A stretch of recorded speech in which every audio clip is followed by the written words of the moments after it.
오늘 말씀은 특별히 또 22절부터 25절 말씀을 중심으로 하여서 함께 말씀을 나누고자 합니다. 말씀 제목은 두려워하지 말라 내가 너와 함께하리라는 제목으로 함께 나누고자 합니다.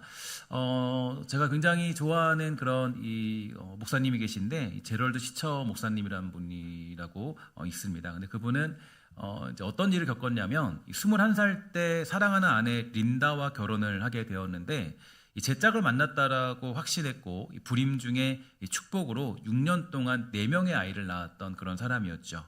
특히 막내 아들 존을 낳았을 때 주위에서는 그 200만 불짜리 가정을 줬다라고 말할 정도로 행복한 가정, 완벽한 가정을 꾸릴 수 있었습니다. 그에게는 아무것도 부러울 것이 없었어요. 누구나 부러워하는 가정이었고 더군다나 신앙적으로 이상적인 가정이었어요. 근데 어느 날이었습니다. 아무런 예고도 없이 불행이라는 두려움이 찾아오게 되었는데 바로 가족들이 함께 모임을 다녀오는 길에 음주운전 차량에 의해서 사고를 당하였고 어머니와 아내 그리고 딸 제인이 그 현장에서 목숨을 잃고 한 아이는 중상까지 입게 되는 상황을 맞이하게 되고 말았습니다. 모든 것이 하나님의 뜻이다, 행복하다, 정말 이렇게 하나님이 주신 복을 누린다면은 너무 좋은 것이고 이게 하나님의 주시는 정말 사랑인가 보다, 섭리인가 보다 라는 것을 깨닫고 그냥 이렇게 안정되고 순조로웠던 이상적인 가정을 살았는데 하나님이 어떻게 이처럼 비극적인 일을 벌어지게 만드신 걸까요? 꼭 이런 일이 아닐지라도 이 땅을 살아가면서 우리들도 여러 가지 어려운 일, 두려운 일들, 갑작스러운 일들을 만날 때가 종종 있게 되죠. 직장에서 내가 해고를 당하면 어떡하지? 남편이나 아내가 나를 배신하면 어떡할까?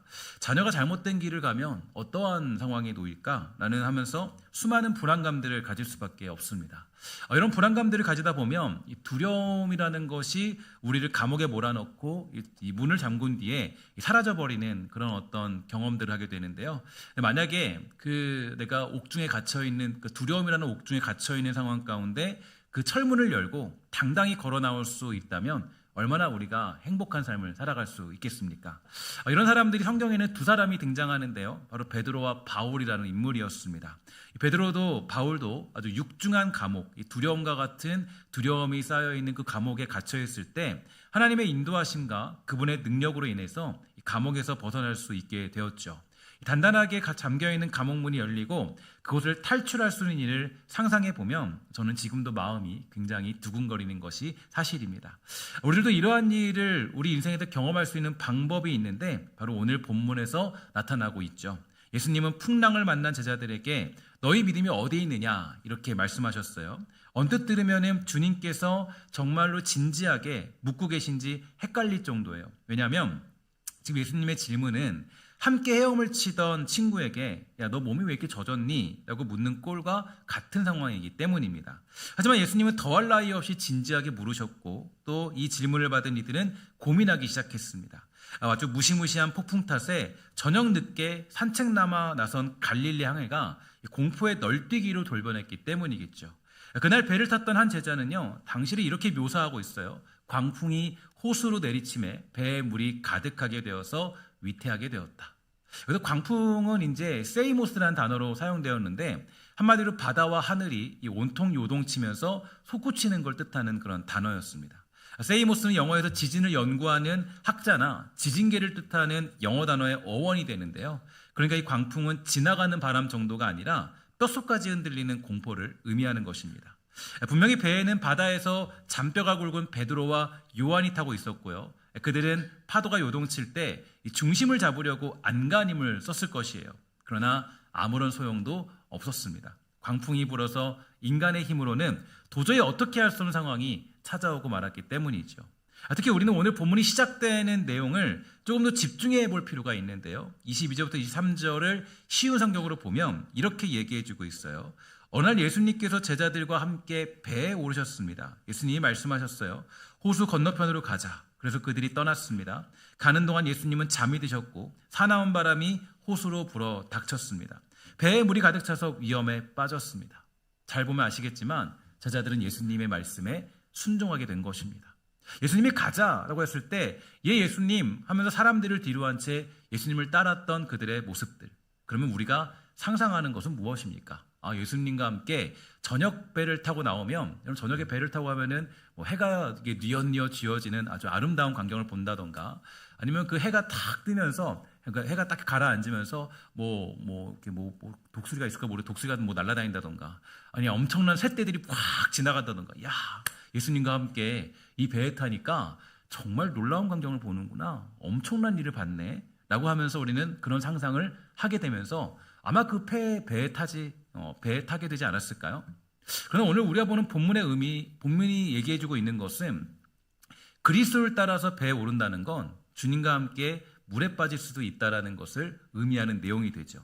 즉 제자들의 앞길에는 거친 바다와 아주 매서운 바람이 기다리고 있었는데요. 요한복음 16장 33절에 보면 예수님은 제자들에게 다음과 같이 말씀하셨습니다. 함께 다 같이 읽도록 하겠습니다. 시작. 세상에서는 너희가 환난을 당하나. 아멘.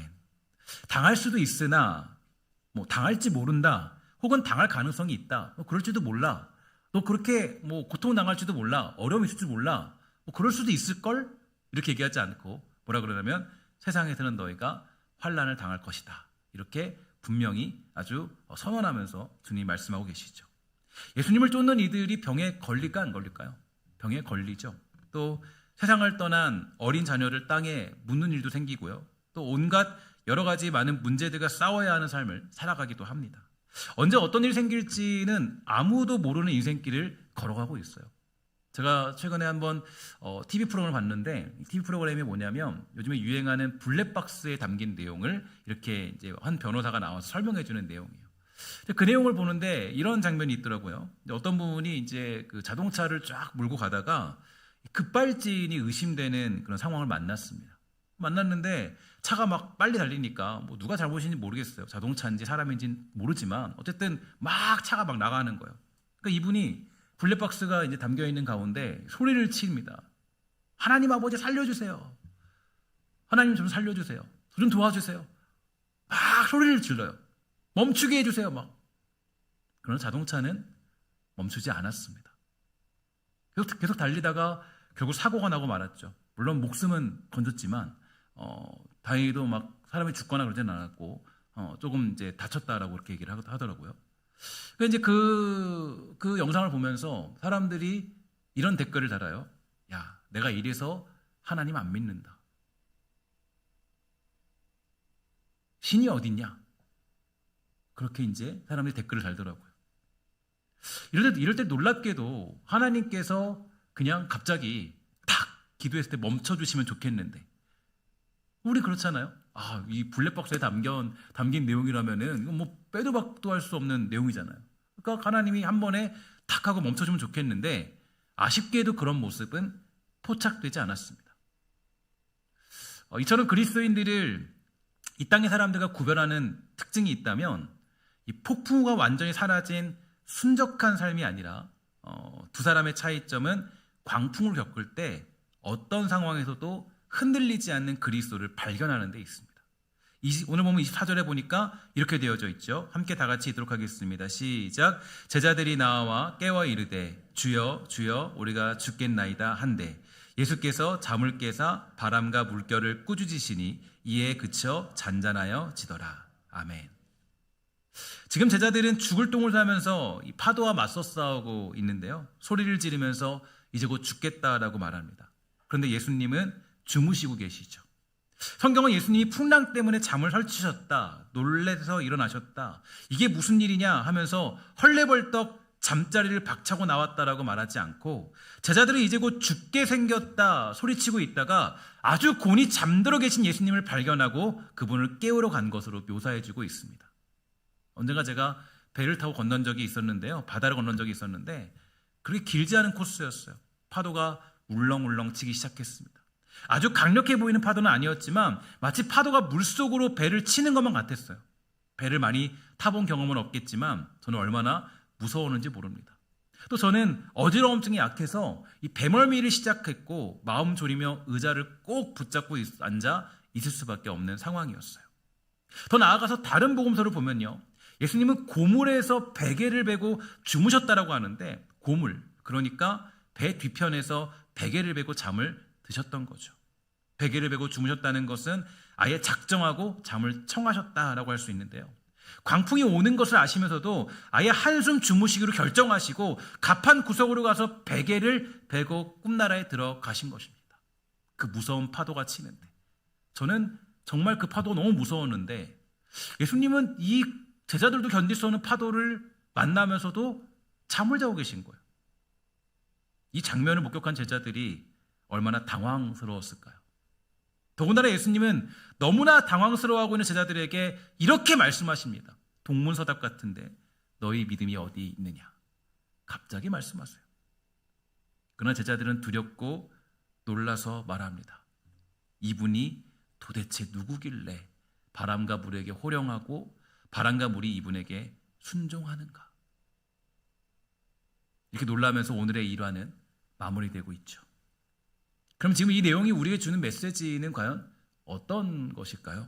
첫 번째로 두려움 중에 우리 주님을 기억해야 한다는 것을 가르쳐주고 있습니다. 예수님의 제자들은 두려움에 빠지자 예수님께 따지며 말했어요. 선생님 우리가 죽습니다. 그런데 문제는 그들 중에 그 누구도 예수님이 어떤 분이신가, 무슨 일을 하셨던 분이신가에 대해서 생각하는 사람은 한 명도 없었다라는 것입니다. 즉 두려움이 밀려오자 예수님에 대한 기억은 다 잊어버리고 말았고 두려움 속에 예수님이 누구신가를 생각조차 하지 못했다라는 것인데, 아니 더 나아가서 제자들은 예수님이 하나님의 아들이라는 사실조차 인지하지 못하고 있을 것만 같은 그런 상황이었습니다. 우리들도 이러한 모습을 보일 때가 있어요. 마음이 편하고 불안하지 않고 뭔가 잘 되는 것 같을 때는 믿음이 좋아 보이고 예수님을 제대로 믿는 것만 같습니다. 그런데 결국에 이 두려움 앞에 섰을 때 우리는 전혀 예수님을 기억하지 못하는 상황에, 기억상실증에 걸리는 그런 상황을 보일 때가 있게 되죠. 그분이 하나님의 아들이심을 기억하지도 생각하지도 믿지도 않은 채 예수님을 따른다면 결국에 우리는 두려움 속에 살아가는 그런 인생이 될 수밖에 없는 것입니다. 예수를 믿으면서도 두려움이라는 감옥에 갇혀서 살아가는 인생. 우리가 믿는 예수님, 나를 위해 십자가 지신 예수님, 부활하시고 승천하신 예수님은 하나님의 아들이십니다. 우리가 그 사실을 믿는다면 어떤 두려움 앞에서 우리는 당황하지 않고 하나님의 뜻이 있다라는 것을 깨닫는 것이야말로 바로 우리 믿음의 사람들이 가져야 될 모습이 되는 줄 믿습니다. 두려움을 만났으면 그 두려움 가운데 하나님의 뜻이 있음을 믿는 믿음이 사랑하는 성도들에게 있게 되기를 주의 이름으로 간절히 부탁을 드리겠습니다. 서론에 말씀드렸던 제로를 시처 목사님은 그러한 고통 속에서 울부짖다가 하나님의 뜻이 무엇인가에 대한 결론을 내리게 되었는데요. 그리고 그 책이 바로 어떤 책이냐? 하나님의 뜻이라는 아주 중요한 책이에요. 좀 두꺼운 책인데 제가 종종 여러분들에게 소개를 해드렸던 것 같아요. 제가 이 책을 소개해드리는 것은 사서 보셔라. 그죠? 반드시 보시면 좋겠다. 심심할 때 보시면요. 아주 여러분들 이게 하나님의 뜻을 이해하는 데는 최고의 책입니다. 제가 봤을 때 이제 뭐 그냥 교리적으로 하나님의 뜻이 무엇인가에 대해서 이렇게 아는 것도 중요하겠지만 하나님의 뜻이 무엇인가에 대해서 정확하게 알 수 있는 그런 내용이라고 한다면 전 단연히 이 책을 꼽아요. 이 책을 읽으면 하나님의 뜻이 어디에 있는가, 무엇인가에 대해서 아주 정확히 알 수 있는데 저는 그 책을 굉장히 사랑하고 그 책을 통해서 많은 깨달음을 얻게 되었습니다. 이 책을 읽으면서 세상을 한 걸음 뒤로 보는 눈도 가지게 되었고요. 비록 고통과 두려움 속에 살아가던 목사님이었지만 왜 하나님께서 그런 비극을 줬는지 다 알 수는 없었지만 그 두려움과 고통 앞에서 예수는 그리스도시고 살아계신 하나님의 아들이시라는 사실을 고백하자 하나님의 뜻을 깨닫게 되는 그런 내용들이 거기에 담겨져 있습니다. 그래서인지 몰라도 복음서에서 보면요, 주님께서 가장 자주 내리신 분부가 있는데 그것은 바로 두려워하지 말라는 것이었어요. 복음서에는 직접 말씀하신 명령문이 125차례 정도 나오는데 그 가운데 두려워하지 말라, 무서워하지 말라, 담대하라, 마음을 강하게 하라, 안심하라는 가르침이 21번 정도 나온다고 해석하고 있어요. 다음으로 흔히 등장하는 명령은 하나님과 이웃을 사랑하는 것인데 고작 8번 정도에 불과합니다. 빈도만을 가지고 본다면 예수님은 두려움이라는 문제를 굉장히 심각하게 받아들이신 게 분명해요. 예수님이 그 무엇보다도 빈번하게 여러분들의 당부하신 것은 두려워하지 말라는 그런 명령이었습니다. 우리 주님의 명령이 무엇이냐? 여러분들에게 말씀하십니다. 두려워하지 말라. 두려움 속에 갇혀 사는 인생이 아니라 모든 두려움들을 주님께 맡기고 그 모든 두려움을 해결받는 복된 성도의 기쁨이 있게 되기를 주의 이름으로 간절히 소망합니다. 제가 예전에 그 탄자니아를 처음 갔을 때 그때 가장 저에게 무서웠던 기억이 뭐냐면 말라리아라는 공포였습니다. 이 말라리아라는 병은 이 말라리아 바이러스를 가지고 있는 모기에게 물리면 이 걸리는 사망률이 이 아주 높고 위험한 질환이라고 알려져 있죠. 심지어 그 몇 년 전에는 이 탄자니아 사역지에서 소중한 자매 한 사람이 이 말라리아로 인해서 이제 안타까운 죽음을 맞이하게 될 정도로, 그러니까 말라리아가 걸린지 모르고 이제 잠복기로 있다가 한 1년 뒤에 이렇게 소천하게 되었죠. 이제 그거를 고치지 못해서 이제 소천하게 되었는데, 어쨌든 간에 이 말라리아라는 병은 누구에게나 되게 무서운 병인 게 분명해요. 그래서 처음으로 탄자니아 선교를 다녀왔을 때 이 병이 정말 무섭고 위험한 병임을 기억하고 제가 그때 신경을 많이 썼어요. 그래서 이제 뭘 신경 썼냐면 모기에 물리지 않도록. 그래서 이제 그때 막 초음파로 모기를 쫓는 것도 있더라고, 목걸이로. 그러니까 막 목걸이 메고 막 다니고, 막 그리고 막 엄청 다니고. 근데 제가 세 번째 갔을 때는 그냥 대충 다녔는데, 근데 처음에 갔을 때는 너무 무섭잖아요, 말라리아라는 병이. 그래서 말라리아 안 걸리려고 진짜 이렇게 패치부터 다 막 하고 다녔어요. 별로 소용은 없더라고요. 근데 어쨌든 간에 그렇게 선교를 준비했는데, 거기에 있다 보면 여러분 잘 아시겠지만 모기에 물리지 않는 거는 거의 불가능한 상황입니다. 그래서 결국에 여러 군데를 물리고 만 거예요. 그러다 저에게 많은 걱정과 두려움이 찾아왔습니다. 어떤 두려움이냐? 내가 말라리아로 죽으면 어떡하지? 아버지 없이 살아야 돼 우리 딸들. 이제 어떻게 돼? 적금도 없는데, 나 모아놓은 돈도 없는데, 나 없이 남은 여생을 살아야 될 그런 아내, 그 젊은 청춘을 나에게 바쳤는데 혼자 살아야 되나? 이렇게 모기에 물린 것을 걱정하면서 이 한국에 돌아오게 되었고요. 그때 말라리아는 잠복기가 있으니까 조금 추위를 봐야 한다고 생각하고 있었어요. 웬일인지 근데 그때 당시에 갔다 오자마자 어떤 일이 벌어졌냐면 설사를 계속하는 거예요. 막 계속하고 열도 조금씩 나고 몸도 좀 아프고 몸이 너무 좋지 않은 거예요. 저뿐 아니라 이제 같이 했던 청년 한두 명도 그런 일이 조금 심각하게 찾아왔고, 조금 더 길게 몸이 좋지 않았습니다. 그래서 이게 그때 한 2주 동안 고생을 했던 것 같아요. 그래서 함께 했던 팀원들도 걱정을 많이 했어요. 혹시 목사님 말라리아로 이제 어떻게 되신 거 아닌가? 무슨 뭐라 걸리신 거 아닌가? 마음이 더 불안해졌습니다. 제 마음속에 어떤 마음이 찾아왔냐면, 이제 사랑하는 내 가족들을 보지 못할지도 모르겠다. 주님 만날 준비해야겠다. 그런 두려움이 찾아오더라고요. 두려움이 게 무서운 게 이만한 두려움이 나중에 이만해지더라고요. 여러분 그렇죠? 분명히 내가 맞이한 건 이만큼인데 이만큼 되더라고요, 그게. 근데 기도하는 중에 하나님이 저에게 이렇게 말씀하셨어요. 야, 이 목사, 너가 모기 때문에 죽을 것 같아서 불안하니? 네, 주님 저 불안해요. 모기 때문에 저 죽는 건가요? 야, 너 모기 때문에 죽는 거 아니야. 제가 물었습니다. 그럼 저 왜 죽는 거죠? 모기 때문에 죽는 게 아니라 넌 내가 부르면 오는 거야 라고 얘기하시더라고요. 기도하는데 이런 마음이 드니까요, 불안함이 그냥 싹 사라졌습니다. 내가 그런 것 때문에 죽는 게 아니구나. 하나님이 그냥 오라 그러면 가는 거고, 하나님이 그냥 너 더 있다 와라 그럼 더 있는 거고, 생명은 내게 아니라 하나님 것이구나. 그러니까 모든 두려움이 사라지더라고요. 예수님이 제자들에게 여러 가지 말씀을 던졌지만 가장 많이 말씀했던 것은 바로 무엇이냐면 두려워하지 말라는 것이었습니다. 오늘 하나님을 믿는 우리들 모두가 내 안에 있는 두려움을 다 버리고 예수 그리스도가 하나님의 아들이심을 여러분 삶 가운데 당당히 선포함으로 그 두려움을 몰아낼 줄 아는 복된 성도가 되기를 주의 이름으로 간절히 축원합니다. 두 번째로 오늘 본문을 통해 알 수 있는 것은 예수님은 인격자로서 모든 만물의 주인이 되심을 기억할 수가 있다는 것입니다. 오늘 우리가 보는 본문 중에서 중요하게 생각해야 될 세 가지를 볼 수 있는데, 예수님은 풍랑을 꾸짖으셨고 제자들에게 그들의 믿음이 어디 있느냐라고 물으셨고 제자들은 그가 누구신가 하고 속으로 자문하게 되었습니다. 예수님은 분명히 여러 가지 기적들을 일으켰지만 이 사건은 다른 기적들과 구별된 특별한 의미를 가지고 있는데요, 바로 예수님은 역사와 세상을 넘어서는 유일하신 하나님이고 주권자인 것을 보이셨기 때문입니다. 다른 많은 기적 중에서도 예수님이 이 땅과 세상의 능력들보다 크고 놀랍다라는 것을 보여주고 있지만 오늘 보고 있는 이 사건에는 제자들의 믿음과 이것이 연결되어서 우리에게 물으셨습니다. 너희 믿음이 어디에 있느냐?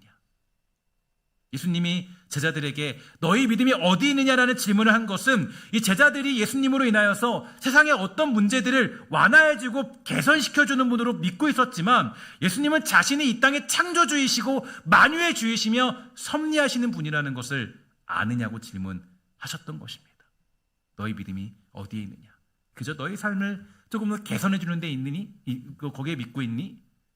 너는 나를 어떻게 믿고 있냐? 너는 나를 이 땅의 주관자이시고 온 땅의 창조주임을 믿고 있느냐? 아니면 잠깐 너의 삶을, 너의 소원을 조금 더 도와주는 존재, 그 정도로 알고 있느냐? 특히 예수님은 오늘 본문 속에서 독특한 장면을 보이시는데 풍랑을 꾸짖습니다. 귀신을 꾸짖는 것은 뭐 이해가 가요. 귀신은 이제 말도 하고 뭐 다 하잖아요. 근데 본문 속에 보면은 풍랑을 꾸짖어요. 독특한 장면 아니에요? 여러분, 풍랑이라는 것은 꾸짖는 존재가 아니죠.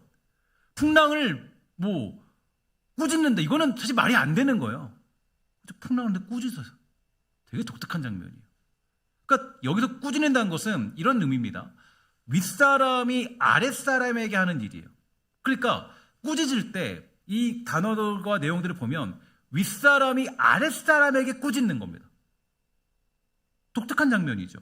그러니까 즉 우리 이것을 봤을 때 인격적인 그 주님의 모습을 볼 수가 있고, 그러니까 인격적으로 모든 만물을 통치하시는 주님의 그 모습들을 바라볼 수가 있게 돼요. 그러니까 즉 우리 하나님은 창조주이시고 섭리자이시고 만유의 주이시면서 동시에 모든 것 위에 계신 인격자라는 것이 오늘 본문에서 드러나고 있다라는 거예요. 그러니까 풍랑을 꾸짖는다는 것은 그저 어떤 사물을 사물처럼 대하지 아니하고 이것을 주님의 권한 아래 주님이 주인으로서 그 종을 꾸짖는 것과 같은 그런 모습들을 보이고 있는 것입니다. 우리 주님이 인격자로서 존재한다는 것이 우리에게 중요한 것은 무엇입니까? 보니까요, 세상은 이게 아주 무섭다 그러잖아요. 왜 무섭냐면 세상은 인과율의 법칙이기 때문입니다. 이 얘기예요. 쉽게 표현해서 어떤 성공을 하려면 그냥 성공할 수 없죠. 성공하려면 뭐가 필요하냐면 거기 안에 원인이 있어야 돼요. 그래서 공부를 정말 대부분 소위 말해서 인류 대학을 가는 친구들이 대부분 성공하는 게 법칙이에요. 여기에는 예외가 없어요. 이게 대부분 이제 그게 대부분 법칙이에요. 세상의 법칙. 갑자기 뭔가 내가 팡팡 놀고 있는데 아무것도 안 했는데 내가 정말 가진 것 아무것도 하지 않았는데 뭔가 내가 어떤 일을 가는 일은 벌어나지 않습니다. 세상의 법칙이에요. 원인을 만족시키지 못하면 결과를 감수할 수밖에 없습니다. 원인을 만족시키면 결과는 우리가 어떤 것을 내가 받을 수 있는 근거를 가지고 있지 않아요. 그러니까 세상이 말하는 법칙은요, 마땅히 필연적인 보상적인 법칙입니다. 내가 일한 만큼 돈을 버는 거예요. 내가 열심히 한 만큼 내가 뭔가를 얻게 되는 거예요. 내가 밭을 간 만큼 그 밭에 대한 결과를 수확하게 되는 거예요. 그게 어떤 용납이 없는 세상의 모습들을 보여주고 있습니다.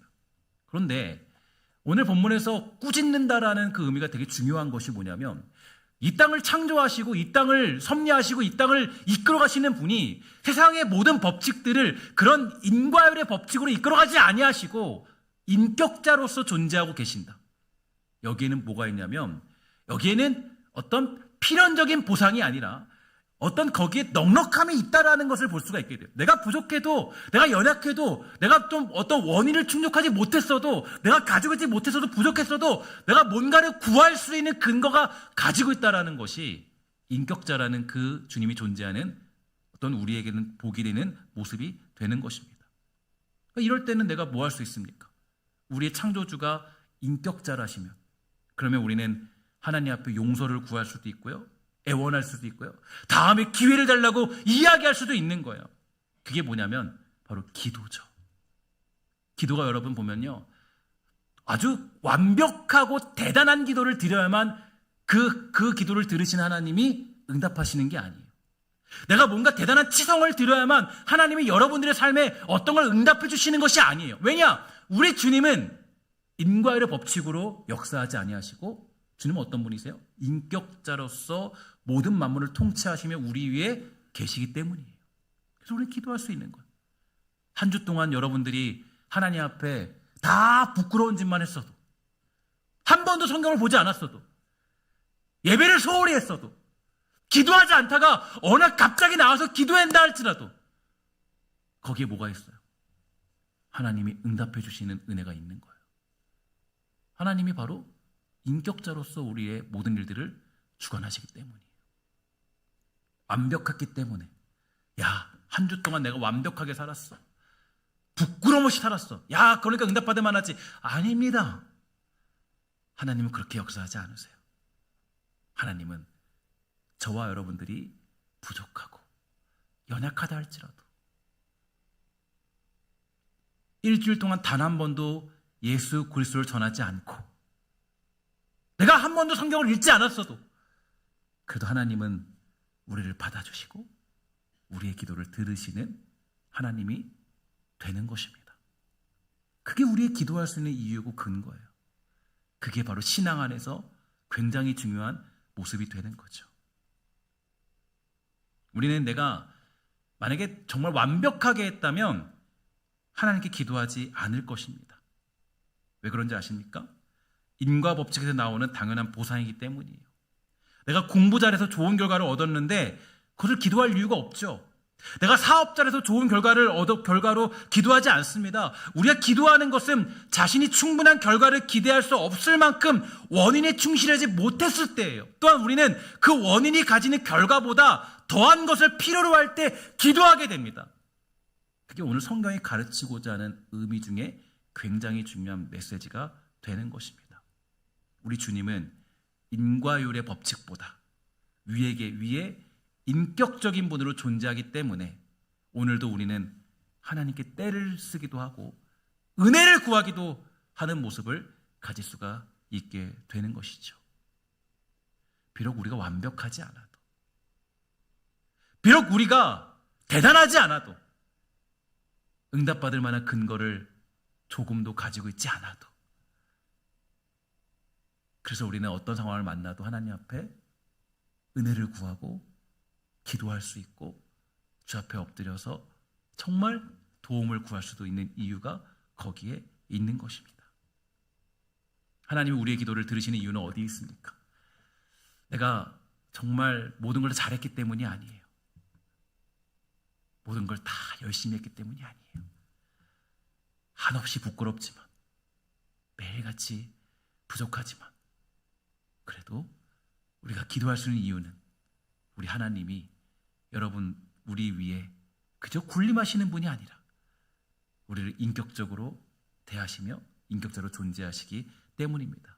바로 그 장면이 오늘 본문에 꾸짖는다는 단어 하나 가운데 굉장히 중요하게 내포되어져 있는 사실이 되는 거예요. 그러므로 여러분, 두려운 일을 만났을 때, 어떤 문제를 만났을 때, 여러분이 기도할 일이 있을 때, 뭐 어떤 분이 그러더라고요. 한 것도 없는데 무슨 기도합니까? 드린 것도 없는데 무슨 하나님 도와주실까요? 아니에요. 하나님께 기도하는 일은 언제든지 할 수 있어요. 하나님 여러분들의 행동으로 판단하지 않습니다. 부족하셔도, 연약해도, 평생을 한 번도 하나님 앞에 기도하지 않았어도 여러분들이 지금 기도하면 우리 하나님이 들으신다라는 그 약속이 바로 여기에 등장하고 있습니다. 우리 주님 물어보신 거예요. 너희 믿음 어디 있니? 너는 지금 뭐 믿고 있니? 너는 지금 믿고 있는 게 어떤 거니? 너 정말 내가 인격자로서 이 모든 만물을 주관하고 너를 그렇게 대하고 있는 것을 알고 있니? 내가 너를 어떻게 사랑하는지 알고 있니? 이 질문이 너희 믿음이 어디 있느냐로 다 포함되어 있는 것입니다. 하나님 앞에 너무 완벽하게 보일 필요 없어요. 아니, 하나님 앞에 정말 내가 거룩하고 성결하게 살아가야 되는 삶의 모습은 필요하죠. 그러나 정말 중요한 것은 뭐냐면, 주님 원하시는 게 있다면 주님은 그 얘기 듣고 싶은 거예요. 주님, 저 주님 도움이 너무 필요해요. 저 주님의 도움이 너무너무 필요합니다. 제가 정말 부끄럽지만 연약하지만 주님 도움이 너무 필요해요.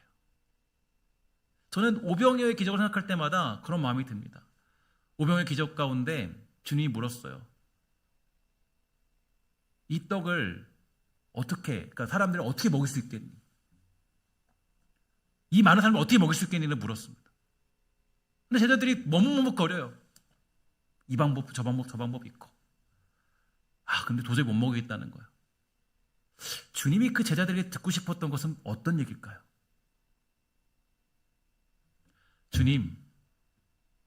주님이 계시니까 우리 저들을 먹일 수 있을 것 같아요.